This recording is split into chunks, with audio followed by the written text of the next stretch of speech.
Chapter 23. The Final Curtain. "Wonderful, isn't it?" continued Dr. Mesmero.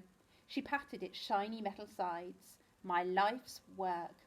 She began striding round the room like a ringmaster in a circus. "This mountain is the perfect location for my machine," she cried, as if she were addressing an enormous audience. "From here, my hypnotic beams will reach all around the world, and within a matter of minutes, everything will be under my control." She stopped and grinned again at her imaginary crowd. Mr. Penguin noticed she had lipstick on her teeth, but he didn't think now was the time to tell her. "And so clever of me to think of using these dirty little rodents to power it," she continued, "although I'm not sure about that new hamster." Mr. Penguin and Colin glanced at Gordon, who was now sniffing one of his own feet. "These furry twerps have created enough energy," she rambled on, "so tonight is the night. Ladies and gentlemen, allow me—" She paused dramatically. "To take over the world." She bowed several times, and Mr. Penguin wondered if she could hear the applause of an invisible audience.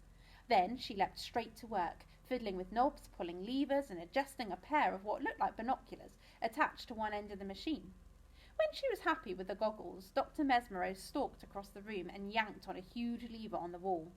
The sound of rusty metal creaking echoed around the chamber, and the domed ceiling started opening to the sky.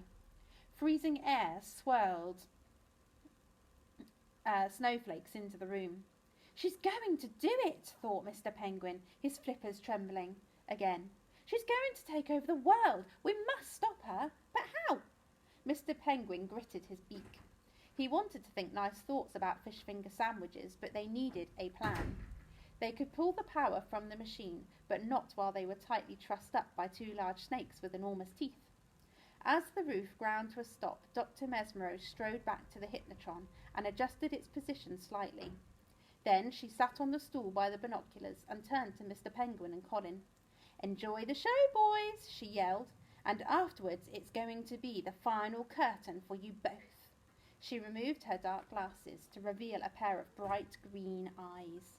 She looked into the binoculars and tightened the strap behind her head. Dr. Mesmero took a deep breath, and a large glass gauge on the side of the machine began shooting upwards like the liquid in a thermometer. "She must be summoning up her power," thought Mr. Penguin. The hypnotron shuddered and hummed loudly. The lights in the chamber started to pulse and flash as all the power in the room was sucked into the machine like dust up a hoover. "Colin!" shouted Mr. Penguin over the noise. "We need to do something. Can you get these stinky snakes off us?" A thick lime-green beam of light suddenly shot out of the far end of the hypnotron with a horrendous fizzing noise. It cut through the dark sky like a hot knife through butter.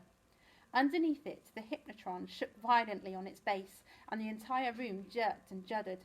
Colin's eyes darted about as his brain made complicated kung fu equations. Eventually, he furrowed his monobrow, gritted his teeth, and nodded.